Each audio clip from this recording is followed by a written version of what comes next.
नमस्कार. आज आपण वज्रासन करण्याचे फायदे जाणून घेणार आहोत. वज्रासन कोणी करायचे, केव्हा करायचे, कसे करायचे, किती वेळ करायचे, हे सर्व आजच्या व्हिडिओमध्ये आपण जाणून घेणार आहोत. त्याचबरोबर वज्रासन कसे करायचे याचं प्रॅक्टिकलसुद्धा मी व्हिडिओच्या शेवटी तुम्हाला दाखवणार आहे. त्यामुळे व्हिडिओ स्किप करू नका, शेवटपर्यंत पहा.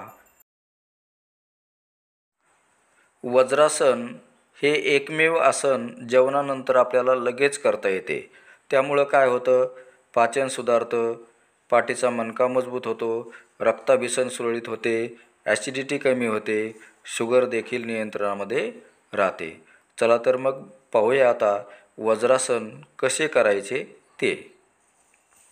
वज्रासन करण्यासाठी आपल्याला सर्वप्रथम स्वच्छ आणि सुंदर जागा निवडायची आहे. त्यानंतर तुम्ही पाहू शकताय की दोन्ही गुडघे दुमडून आणि पाठीचा मणका सरळ ठेवून आपले हात गुडघ्यावर ठेवायचे आहेत.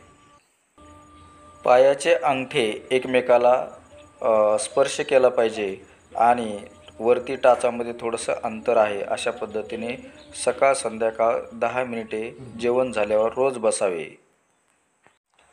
व्हिडिओ आवडल्यास आरोग्य वार्ता मराठी या चॅनलला सबस्क्राईब करा, लाईक करा, शेअर करा. Thanks for watching.